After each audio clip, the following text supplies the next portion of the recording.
اللہم انا نسألک علما نافعا اللہم انا نسألک علما نافعا۔ آئے ہوئے سارے مہمانوں کو جو سٹیج پہ موجود ہیں اور جو سٹیج کے سامنے موجود ہیں، آپ سبھی کو میں اپنا سلام پیش کرتا ہوں، السلام علیکم۔ اور میں تہہ دل سے شکریہ ادا کرنا چاہتا ہوں آج کے آرگنائزرز سوشل 7 کو کہ آپ نے مجھے اس لائق سمجھا کہ میں اورنگ آباد کی سرزمین پر آ کر آپ سبھی لوگوں سے مخاطب ہو سکوں اور آپ سبھی لوگوں سے کچھ سیکھ کر واپس گھر لوٹ سکوں انشاءاللہ۔ اور میرے بھائی عادل عزیز صدیقی صاحب جو میرے ساتھ جامعہ ہمدرد یونیورسٹی میں UPSC کی تیاری کر رہے تھے، انہوں نے مجھے وعدہ کیا تھا کہ ولی بھائی میں ایک دن آپ کو اورنگ آباد ضرور بلاؤں گا، اور انہوں نے اپنے وعدے پہ کھرے اترے، الحمدللہ انہوں نے مجھے اورنگ آباد آنے کی دعوت دی۔ آج ہمیں خلد آباد بھی جانا تھا مگر ہم نہیں جا سکے، انشاءاللہ کل جائیں گے، اور اس شہر سے ہمیں محبت اور اس شہر کے لوگوں سے ہمیں محبت ہو گئی الحمدللہ۔ آج کا جو موضوع مجھے دیا گیا ہے وہ یہ ہے کہ ہمیں تعلیمی انقلاب لانا ہے، ہمیں ایک بدلاؤ لانا ہے، ہمیں اپنے حالات کو بدلنا ہے۔ تو سوال یہ ہے کہ کیا ہم اپنے حالات کو اللہ کی مدد کے بنا بدل سکتے ہیں؟ کیا ہم اپنے حالات کو اللہ کے مدد کے بنا بدل سکتے ہیں؟ ہم اپنے حالات کو اللہ کے مدد کے بنا نہیں بدل سکتے۔ تو کیا اللہ نے ہمیں ہمارے حالات کو بدلنے کا وعدہ کیا ہے؟ اللہ سورہ الرعد میں فرماتے ہیں کہ میں کسی بھی قوم کے حالات کو تب تک نہیں بدلتا، میں کسی بھی قوم کے حالات کو تب تک نہیں بدلتا جب تک وہ اسے نہ بدل لے جو ان کے اندر ہے۔ یعنی جب تک ہم اپنے آپ کو نہ بدل لے، جب تک اپنے اندر کے دل کو، اپنے سوچ کو، اپنی نیت کو ہم نہ بدل لے، اللہ ہمارے حالات کو نہیں بدلے گا۔ تو آج سب سے بڑی پریشانی جو ہماری ہے وہ یہ ہے کہ ہم مسلمان پوری دنیا کو بدلنا چاہتے ہیں اور جو نہیں بدلنا چاہتے ہیں وہ خود کو نہیں بدلنا چاہتے۔ تو مولانا رومی نے، جلال الدین رومی نے بہت ہی خوب کہا، کل میں ہوشیار تھا تو دنیا کو بدلنا چاہتا تھا، کل میں ہوشیار تھا تو دنیا کو بدلنا چاہتا تھا، آج میں عقل مند ہوں تو خود کو بدل رہا ہوں۔ Yesterday I was clever, so I wanted to change the world. Today I am wise, so I am changing myself. میرے پیارے بھائیوں اور بہنوں، آج ایک بہت دکھ بڑی بات میں آپ کو بتاتا ہوں، اور یہ سچائی ہے کہ آج سوسائٹی کو مسلمانوں کی ضرورت نہیں۔ The society does not need us. ہمیں سوسائٹی کو ہماری ضرورت نہیں، کیونکہ ہم سوسائٹی کے بینیفیکٹرز نہیں بلکہ بینیفیشریز ہیں، ہم سوسائٹی کے کنٹریبیوٹرز نہیں بلکہ کنزیومرز بن گئے ہیں آج۔ اللہ نے قرآن میں فرما دیا کنتم خیر امت اخرجت للناس تأمرون بالمعروف، کہ ہم نے تمہیں بہترین امت بنا کر بھیجا، بہترین امت بنا کر بھیجا تاکہ تم لوگوں تک بھلائی پہنچا سکو۔ بہترین امت کیوں بنایا؟ تاکہ ہم لوگوں تک اچھائی پہنچا سکے۔ تو ہم نے اچھائی پہنچانا بند کر دیا تو بہترین امت ہم نہیں رہے، ہم نے اچھائی پہنچانا بند کر دیا تو ہم بہترین امت نہیں رہے۔ اللہ کے رسول کی وہ حدیث ہے، اللہ کے رسول کہتے ہیں کہ دینے والا ہاتھ لینے والے ہاتھ سے بہتر ہے، دینے والا ہاتھ لینے والے ہاتھ سے بہتر ہے۔ تو آج ہمیں اپنے آپ سے سوال پوچھنا ہے کہ کیا ہم دینے والے ہاتھ ہیں یا ہم لینے والے ہاتھ ہیں؟ کیا ہم دینے والے ہاتھ ہیں یا ہم لینے والے ہاتھ ہیں؟ چھوٹا سا اگزامپل میں آپ کو دوں گا کہ ہمارے گھر میں اگر کوئی کرسی ٹوٹ جائے، کسی کرسی کی ہمیں ضرورت نہ ہو تو ہم کیا کریں گے؟ اس کرسی کو اٹھا کر ہم پھینک دیں گے۔ کوئی کرسی ہمارے کام نہیں آ رہا، کوئی فریج ہمارے کام نہیں آ رہا تو ہم کیا کریں گے؟ ہمیں اسے اٹھا کر باہر پھینک دیں گے۔ معاشرے نے بھی ہمارے ساتھ ایسا ہی کیا، ہم معاشرے کے کام نہیں آ رہے، ہم کنٹریبیوٹرز نہیں ہیں سوسائٹی کے، ہم بینیفیکٹرز نہیں ہیں سوسائٹی کے۔ کیا ہم بیسٹ پوزیشنز پہ پہنچ کے سوسائٹی کا فائدہ پہنچا رہے ہیں؟ ہم نے کیا انوویٹ کیا؟ ہم نے معاشرے کو کیا تعاون کیا؟ کیا ہمارے پاس بیسٹ ڈاکٹرز ہیں؟ क्या हमारे पास बेस्ट इंजीनियर्स हैं? क्या हमारे पास बेस्ट सर्जन्स हैं, बेस्ट साइंटिस्ट्स हैं? क्या है हमारे पास? सोसाइटी को हमसे क्या मिल रहा है? जब सोसाइटी को हमसे कुछ नहीं मिल रहा तो सोसाइटी को हमारी जरूरत नहीं। जब हमारी जरूरत नहीं तो सोसाइटी हमें ना इज्जत देगी, ना मोहब्बत देगी, ना हमें अपने साथ रखेगी। जिस दिन हम सोसाइटी के कंट्रीब्यूटर्स बन गए और देने वाले हाथ बन गए, इंशाअल्लाह यही लोग जो आज हमें इग्नोर कर रहे हैं, यही लोग हमारे पीछे कतार में खड़े होकर इंशाअल्लाह हमारे साथ लब्बैक के नारे लगाएंगे इंशाअल्लाह। मगर तालियां बजाने से काम नहीं होगा मेरे भाइयों। तो ये तो मैंने प्रॉब्लम्स बताया कि दो प्रॉब्लम्स कि सोसाइटी हैज निग्लेक्टेड अस, दूसरा हम अपने आप को बदलना नहीं चाह रहे। प्रॉब्लम्स क्यों है? जो सबसे बड़ा गुनाह हमने किया मेरे भाइयों, सबसे बड़ा गुनाह मैं कहता हूं वो ये कि हमने तालीम को बांट दिया। हमने तालीम को बांट दिया। तालीम को बांट दिया, इससे क्या मुराद? तालीम को बांट दिया इसका मतलब ये कि हमने कहा कि ये दुनियावी तालीम, ये दीनी तालीम, ये असरी उलूम, ये दीनी उलूम। ये सबसे बड़ा गुनाह हमने किया कि हमने तालीम को बांट दिया। तालीम एक यूनिट है, दीन और दुनिया अलग नहीं है, ये एक यूनिट है। इल्म इज अ यूनिट, और इस बात को लिख लेना चाहिए हमें कि इल्म इज अ यूनिट। और एक छोटा सा एग्जांपल मैं आपको देता हूं कि किसी के वालिद के इंतकाल के बाद जब विरासत का हम तकसीम करेंगे बीवियों में और बच्चों में, तो विरासत की तकसीम अगर हम शरई तरीके से करते हैं तो क्या यह दीन है? अगर हम विरासत की तकसीम अल्लाह के रसूल सल्लल्लाहु अलैहि वसल्लम के बताए हुए तरीकों पे करते हैं तो क्या यह दीन है? हमारा क्या जवाब होगा कि हां यह दीन है। पर जिस मैथमेटिक्स कैलकुलेशन का इस्तेमाल करके इस दीन का हम अमल करेंगे, क्या वो मैथमेटिक्स कैलकुलेशन दीन का हिस्सा नहीं मेरे भाइयों? क्या वो मैथ्स दीन का हिस्सा नहीं? आप हिस्ट्री उठा के देख ले, जहां तक हिस्ट्री हम ट्रेस कर सकते हैं, जहां तक भी दुनिया में जितनी भी जंगें लड़ी गई, जितनी भी जंगें लड़ी गई, जंग के बाद जो हार गया उसके बाद सिर्फ दो ऑप्शन, सिर्फ दो ऑप्शन, या तो सर कलम करवाओ या तो फाइन भरो, या तो माल देके जाओ या सर कलम करवा लो। मगर एक लौता वाहिद इंसान रसूलुल्लाह सल्लल्लाहु अलैहि वसल्लम ने तीसरा ऑप्शन बताया कि तुम्हें ना तो फिदिया देना है, ना तो सर कलम करवाना है, तुम हमारे बच्चों को बस पढ़ा दो, यही हमारे लिए काफी है। अल्लाहु अकबर। और ये जंगी कैदी जो आए थे, ये क्या कुरान और हदीस पढ़ाने आए थे? ये क्या पढ़ाते? ये कौन सी उलूम पढ़ाने आए थे? हमें समझना है मेरे भाइयों। ये आज मदरसे से फारिग होने के बाद एक आलिम दीन, और मैं दुख के साथ कहता हूं और जोर से कहता हूं ये बात, चाहे किसी को बुरा लगे या ना लगे, अल्लामा इकबाल कहते हैं, मेरी नवा में नहीं अदाए महबूबी, मेरी नवा में नहीं अदाए महबूबी के बांगे सूर इसराफील दिल नवाज नहीं। आज अक्सरियत मदरसे से, अक्सर आलिम दीन फरागत के बाद जब दुनिया की दहलीज पे कदम रखते हैं, जो पहला सवाल अपने आप से पूछते हैं वो ये है कि अब मेरा क्या, कि अब मेरा क्या। और 12वीं पास होने के बाद जब एक बच्चा स्कूल से निकल के दुनिया की दहलीज पे कदम रखता है तो उसे वजू और गुस्ल के फराइज नहीं पता होते हैं। तो इसके लिए कौन जिम्मेदार है मेरे भाइयों, मेरी बहनों, कौन जिम्मेदार है इसके लिए? क्यों नहीं हमने ऐसे मदारिस बनाए जहां हमारे बच्चे जाके पढ़ सकते हैं? क्यों नहीं ऐसे स्कूल्स पढ़ाए हमने इल्म को बांटा तो हमारा आज ये हाल है। जब हमने इल्म को नहीं बांटा था, तो अल ज़हरवी ने किताब अल तसरीफ जैसी किताब लिखी जिसमें 200 से ज्यादा सर्जिकल टूल्स के बारे में मेंशन है। जब हमने इल्म को नहीं बांटा तो दुनिया की पहली डिग्री कॉलेज बनाई गई, वो मुसलमान ने बनाई। फातिमा अल फिहरी ने अल करौवियीन यूनिवर्सिटी बनाई। जब हमने इल्म को नहीं बांटा तो हमने एल्गोरिथम का इजाद किया, हमने अलजबरा का इजाद किया, हमने हवाई जहाज का इजाद किया। और जब हमने इल्म को बांट दिया तो आज हम इस दहलीज पे खड़े हैं कि हमें सेमिनार करके कहना पड़ रहा है कि तालीमी इनकलाब लाना जरूरी है आज, क्योंकि हमने इल्म को, हमने तालीम को बांट दिया, हमने तालीम को बांट दिया।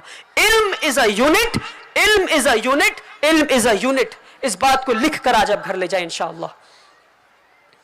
और जब मैं तालीम की बात कर रहा हूं तो वो जमाना चला गया जब हम सिर्फ तालीम तालीम तालीम की बात करते थे। आज हमें कंटेम्पररी एजुकेशन की बात करनी है। मौजूदा हालात में जिस तालीम की जरूरत है उस तालीम की बात करनी है। एक तरफ वो तालीम है गरीबों की तालीम, जो कि सरकारी स्कूल के सरकारी किताब में हम हार्ट का डायग्राम पढ़ते हैं, ब्लैक एंड व्हाइट डायग्राम, कि भाई हार्ट में यहां यहां नर्व्स हैं, 4 चेंबर्स हैं। पढ़ने के बाद बच्चा 90% मार्क्स भी ले आता है, और कभी उसके सामने असली हार्ट उसके हाथ में दे दे तो वो सवाल पूछेगा ये कौन सा चीज है। दूसरी तरफ धीरू भाई Ambani school, Singapore international school और इस मुल्क के बड़े बड़े इंटरनेशनल स्कूल्स में हार्ट के वो डायग्राम्स आपके हाथ में दे दिए जाएंगे, जो आप हार्ट के पुर्जों को अलग कर सकते हैं, वापस लगा सकते हैं, हार्ट के वजन को महसूस कर सकते हैं, हार्ट महसूस कैसा होता है हाथ में पकड़ने के बाद वो महसूस कर सकते हैं। तो हाथ जो हमें मिल रही है वो गरीबों की तालीम है, पैसे होने के बावजूद भी गरीबों की तालीम है ये। तो हमें सिर्फ तालीम की बात नहीं करनी मेरे भाइयों, हमें कंटेम्पररी एजुकेशन की बात करनी इंशाअल्लाह। और जब हम एकेडमिक्स की बात करें तो सिर्फ एकेडमिक्स नहीं, हमें एकेडमिक एक्सेलेंस की बात करनी है। सिर्फ पढ़ लेना काफी नहीं है, हम उन कौमों में से नहीं है कि सिर्फ पढ़ ले, सिर्फ कुछ बन जाए, डिग्री हासिल कर ले, नहीं नहीं, हम उन कौमों में से नहीं है।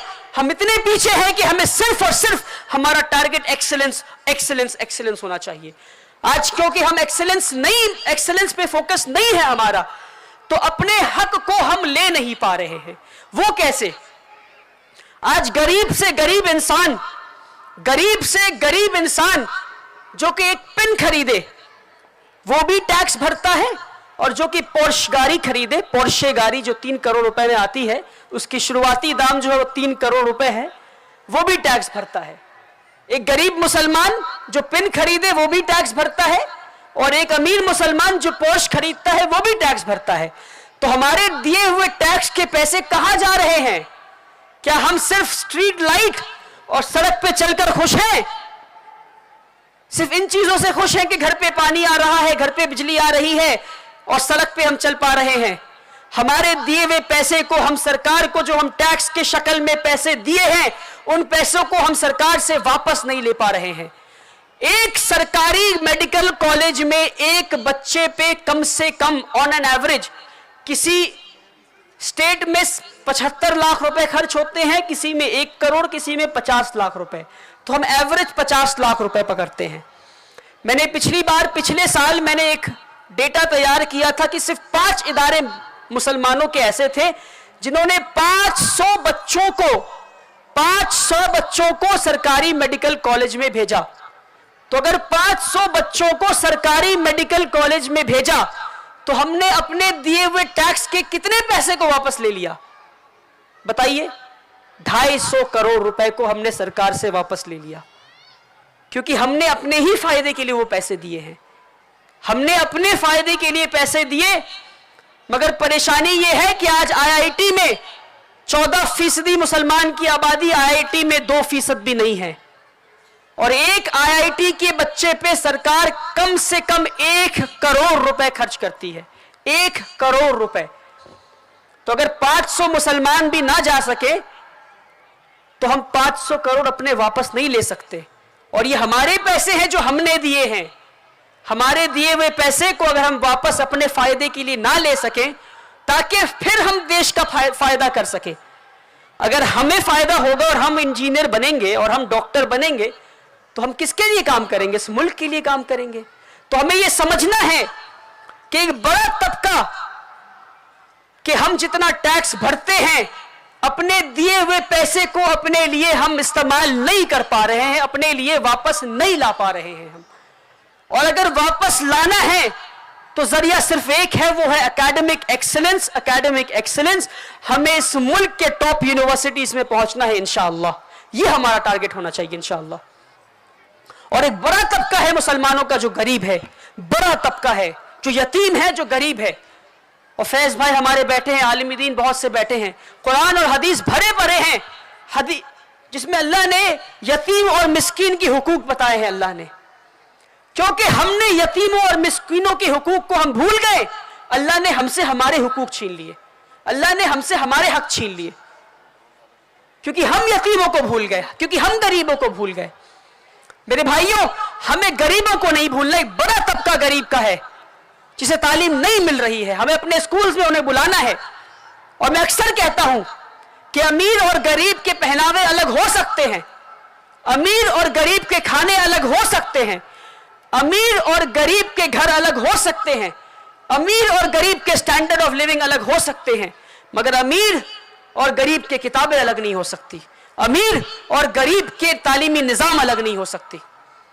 और जो मुआशरा ऐसा करता है, हम जुल्म कर रहे हैं, हम मोरली करप्ट सोसाइटी हो चुके हैं अगर हम ऐसा कर रहे हैं।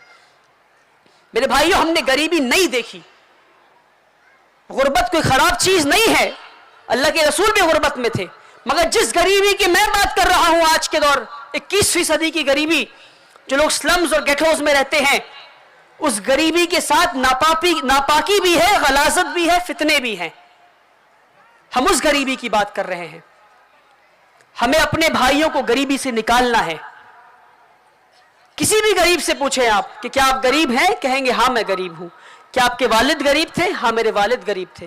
क्या आपके दादा गरीब थे? जी हाँ मेरे दादा गरीब थे। क्या उनके दादा गरीब थे? हाँ उनके भी दादा गरीब थे। यानी कि जिसने मेरे दादा से ज़कात लिया, उसके बेटे ने मेरे वालिद से ज़कात लिया, और उसके बेटे ने मुझसे ज़कात लिया, और शायद उसका बेटा मेरे बेटे से ज़कात लेगा। तो हम ज़कात देकर खुश हैं और अपनी जन्नत ज़कात देकर ही बनाना चाहते हैं। हम क्या इसलिए ज़कात का निज़ाम आया था मेरे भाइयों? क्योंकि हम इन चीज़ों को नहीं बदल रहे हैं। हम खुश हैं ज़कात देकर। ज़कात नहीं देंगे और दुनिया से गरीब हट जाएंगे तो फिर सवाब कैसे कमाएंगे? ज़कात किसको देंगे? ये भी तो एक सोच हमारी है शायद। क्या ये सोच हमारी है? इस सोच को बदलना है। अगर ये हमारी सोच है, हमें ज़कात ऐसा देना है कि एक बार में इंसान गरीबी से बाहर निकल जाए इंशाअल्लाह। जो पीढ़ी दर पीढ़ी गरीबी में है, वो गरीबी से बाहर निकल जाए। और बड़ा तबका मुसलमानों का ऐसा है जो गरीबी में है, जो तालीम से महरूम है। और वाहिद एक दवा है गरीबी की, वो है तालीम, तालीम और तालीम। मौजूदा हालात में जिस तालीम की जरूरत है इंशाअल्लाह, हमें उस तालीम को देना है इंशाअल्लाह। आज जरूरत है मुसलमानों को मेहनत करने की। और कैसी मेहनत? सहाबियों वाली मेहनत, अल्लाह के रसूल वाली मेहनत, कि फजर में उठना तो तब तक काम करना जब तक आंख न लग जाए रात को। सिर्फ काम और काम और काम। फजर में उठकर काम, जोहर तक काम, जोहर से असर जो हमने थोड़ा कैलूला किया और आराम किया, असर से लेकर इशा तक काम, इशा के बाद भी काम, और काम और काम और काम, और फिर फजर में उठना और फिर काम करना। और जिंदगी इस तरह अगर हम नहीं काटते हैं तो हमारी मुस्तकबिल और हमारी आज मौजूदा हालात नहीं बदलेगी। मैं मुफ्ती तो नहीं, मगर अगर मैं मुफ्ती होता, और मैं डंके की चोट पे ये बात कह रहा हूं, अगर मैं मुफ्ती होता और मेरे पास ये हक होता, तो मैं ये फतवा देता कि मुसलमानों पे अगले 50 साल तक छुट्टी मनाना हराम, मुसलमानों पे अगले 50 साल तक एंटरटेनमेंट हराम, पिकनिक हराम। मैं ये फतवा देता।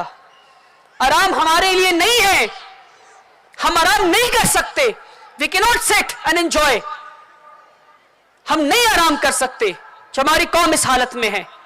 We can not afford to look for entertainments, go to malls, be a spendthrift. हम नहीं कर सकते। ये हमारे लिए नहीं है। शायद 50 साल की बात कर सकते हैं जब हमारे हालात बदल जाएंगे इंशाअल्लाह। आज अगर हमें अपने मुस्तकबिल को बदलना है तो जो हो गया वो हो गया। अब हम क्या कर सकते हैं, हमें उस पर फोकस करना है। हम क्या कर सकते हैं? हम अपने बच्चों पे मेहनत कर सकते हैं इंशाअल्लाह। हम अपने बच्चों पे मेहनत कर सकते हैं। प्रिंस ये एक बहुत ही फेमस मोटिवेशनल स्पीकर हैं।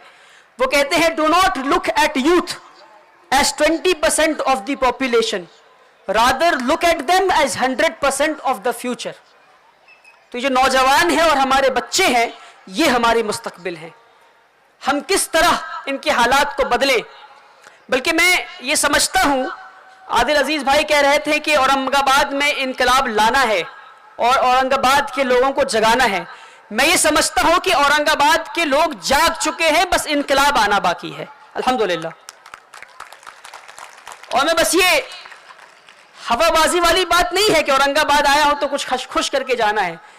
मैं ईस्ट इंडिया से आता हूँ, बंगाल, बिहार, उड़ीसा, झारखंड और कंप्लीट नॉर्थ ईस्ट, वहाँ के हालात बहुत ख़राब हैं, बहुत ख़राब हैं।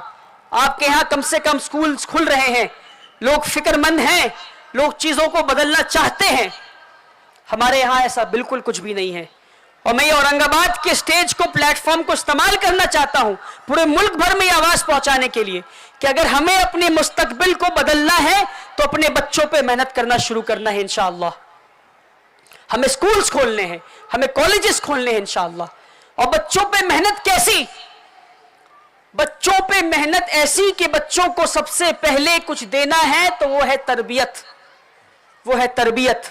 और मैं अक्सर कहता हूं अपने स्पीचेस में ये कि that in the ocean of education, in the ocean of education, academics is just a drop, the rest is तरबियत, the rest is तरबियत।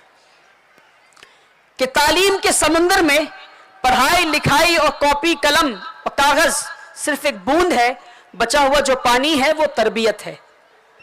तो हमें अपने बच्चों की तरबियत करनी है। तरबियत क्या होता है? अब ये तरबियत ये है कि क्या हमारे बच्चे जब चलते हैं तो सहाबियों वाली चाल चलते हैं, जब बोलते हैं तो नबी वाली मिठास से बोलते हैं, क्या वजू करते हैं तो सहाबियों वाली झलक आती है, क्या खाना खाते हैं, क्या बैठते किस तरह हैं, बात किस तरह करते हैं, उनके आदाब कैसे हैं, उनके अखलाक कैसे हैं, उनके लेन देन कैसे हैं, इन सारी चीज़ों पे हमें मेहनत करना है। और बहुत मेहनत है मेरे भाइयों, बहुत मेहनत है।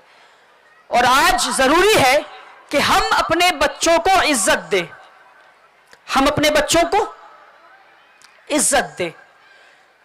और मुसलमानों ने अपने बच्चों को एक बार के लिए मोहब्बत तो दिया है, मगर ये लिख कर ले जाएं और ये समझ लें और आप इनकार नहीं कर सकते।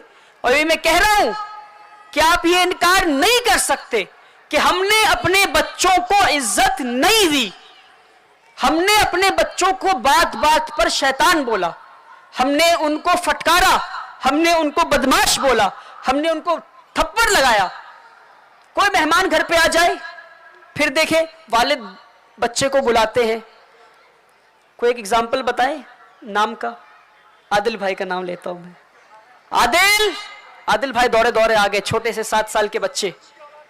आदिल सलाम करो मेहमान को। मेहमान को सलाम किया, अस्सलाम वालेकुम। मेहमान का पहला सवाल बच्चे से, पहला सवाल, किस क्लास में पढ़ते हैं, फेवरेट सब्जेक्ट कौन सा है? बच्चा तो वहीं डर गया। और अगर बच्चा जवाब नहीं दे पाया तो मेहमान के जाने के बाद क्या होता है हम सबको पता है। पता है कि नहीं पता है? तो हमने क्लासरूम्स में बच्चों को इज्जत नहीं दी, हमने घर में बच्चों को इज्जत नहीं दी, हमने सोसाइटी में बच्चे को इज्जत नहीं दी, हमने जिंदगी भर बच्चे को इज्जत नहीं दी। और हम चाहते हैं कि जब हमारा बच्चा बड़ा हो जाए तो दुनिया उसे इज्जत दे। तो जब हमने अपने बच्चों को इज्जत नहीं दी तो दुनिया हमारे बच्चों को इज्जत कैसे दे सकती है? हमें अल्लाह के रसूल से सीखना है, सल्लल्लाहु अलैहि वसल्लम से सीखना है कि उन्होंने बच्चों से कैसी मोहब्बत की। और ये तालीम से जुड़ा हुआ मौजूद, आप समझे इस बात को कि उन्होंने बच्चों को कैसी इज्जत दी और कैसी मोहब्बत दी। एक 6 साल का बच्चा था अबू उमैर। अबू उमैर की जो चिड़िया थी वो मर गई। तो अबू उमैर के भाई अल्लाह के रसूल के पास आए और कहे अबू उमैर सुबह से रो रहे हैं। तो अल्लाह के रसूल सल्लल्लाहु अलैहि वसल्लम, the busiest man to have ever walked down on this planet, on this land, the most responsible man, the man with the greatest responsibility। हम और आप एक स्कूल के प्रिंसिपल बन जाए, कोई आके बताता है कि चिड़िया मर गई उस बच्चे की, तो क्या करेंगे हम?